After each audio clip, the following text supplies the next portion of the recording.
मीरपुर नाम के शहर में तेजस अपनी पत्नी नीरू के साथ रहता था। पति पत्नी दोनों ही नौकरी करते थे। एक दिन तेजस गांव अपनी माँ के पास फोन करता है। हेलो, प्रणाम माँ। जीते रहो माँ, तुम दादी बनने वाली हो हैं? अरे वाह, ठीक है बेटा, मैं कल ही आती हूँ। जब माँ जी शहर पहुंची तो बेटे बहू ने बहुत अच्छे से स्वागत किया। लीजिए माँ जी, चाय। अरे गर्मा गर्म पकोड़े ले आओ माँ के लिए। नीरू रसोई में गई और 2 मिनट में ही पकोड़े ले आई। जी ये लीजिए। बहू, जादू से बनाए हैं क्या? अभी तो रसोई में गई थी। यम्मी। माँ जी, शीला रसोई में पकोड़े तल रही है, मैं बस लेकर आई। हे भगवान, मेरा धर्म भ्रष्ट कर दिया तूने। अब तो गंगा जल से शुद्धिकरण करना होगा। दूसरे दिन, माँ जी मैंने नाश्ता बना दिया है, ऑफिस जा रही हूँ। पर अभी तो घर का सारा काम पड़ा है। शीला आती ही होगी, झाड़ू पोछा बर्तन कपड़े वो सब कर लेगी। हमारे जमाने में घर का सारा काम हम ही करते थे। जी माँ जी, आप बहुत होशियार हैं, मैं घर ऑफिस दोनों नहीं संभाल पाती। तो जरूरत क्या है घर से बाहर जाकर चाकरी करने की?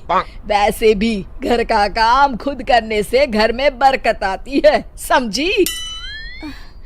पर माँ जी। पर वर कुछ नहीं, इस महीने की पगार मिले फिर ऑफिस बंद। हाँ। रात को नीरू तेजस से कहती है, सुनिए जी, माँ जी बोल रही थी कि मैं नौकरी छोड़ दूं। वैसे ठीक ही तो है, अभी तुम्हें आराम की जरूरत है। फिर भी आराम कहाँ, शीला को छुड़ाने के लिए बोल रही थी। तो अब 24 घंटे में इतना काम तो कर ही सकती हो। पर जॉब पसंद है मुझे, घर पर मन नहीं लगेगा। अगले दिन जब दोनों ऑफिस के लिए निकल रहे थे, मेरी तो कोई कीमत ही नहीं है इस घर में। माँ जी, आजकल महंगाई बहुत है, रहन सहन भी बदल गया है, दोनों नौकरी करते हैं तभी ठीक रहता है। अच्छा, तू कहना क्या चाहती है? मेरा बेटा तुझे बिठा के खिला नहीं सकता? तू ही इस घर का खर्च चला रही है, हैं? नहीं माँ जी, मेरा वो मतलब नहीं था। मतलब खूब समझती हूँ, ये बाल धूप में सफेद नहीं किए मैंने। हाँ। अब तो ये रोज का काम हो गया था। तेजस भी रोज की झिकझिक से परेशान हो गया था। एक दिन उसने कहा, नीरू, वैसे भी तुम्हें मैटरनिटी लीव मिलने वाली है, तो अभी से ही छुट्टी ले लो। पर क्या, मेरी सैलरी अच्छी खासी है। आखिर नीरू ने रिजाइन कर दिया। जब बच्चा हुआ तो घर में सब बहुत खुश हुए। कुछ दिनों बाद तेजस फाइल देख रहा था। क्या हुआ तेजस, कुछ परेशान लग रहे हो? हाँ, वो हमारी जितनी सेविंग्स थी वो तो हॉस्पिटल में और छठी के फंक्शन में खत्म हो गई है नीरू। और अभी वैसे मंदी चल रही है तो मैं बोल रही थी कल मुन्ना को हेपेटाइटिस का टीका लगवाना है।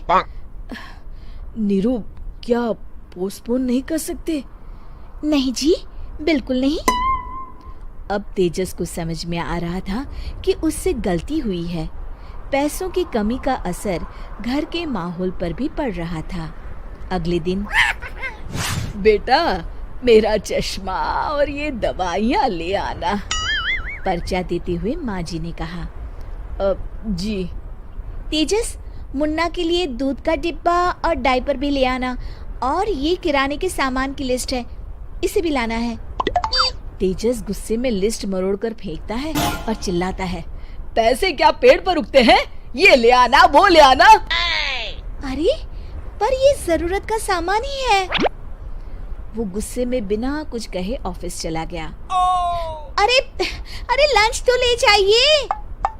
नीरू दौड़कर डिब्बा पकड़ाती है एक दिन खाना खाने के बाद, नीरू,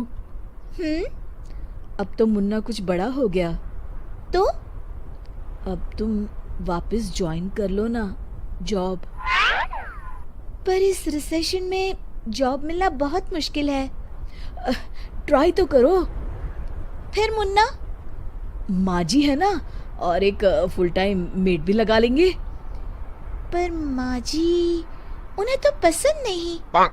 तभी माँ जी वहाँ आ जाती है और प्यार से नीरू के सर पर हाथ फेरते हुए बोलती है, अब मेरी समझ में आ गया बहू, पहले के और अब के समय में अंतर है। तुम काम शुरू करो, मुन्ना की जिम्मेदारी मेरी। मेरी प्यारी माँ जी।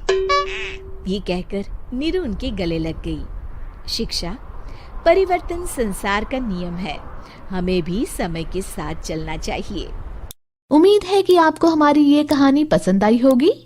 कृपया हमारे चैनल को सब्सक्राइब करें और सभी अपडेट्स के लिए बेल आइकन जरूर क्लिक करें। और हाँ, वीडियो लाइक और शेयर करना मत भूलिएगा।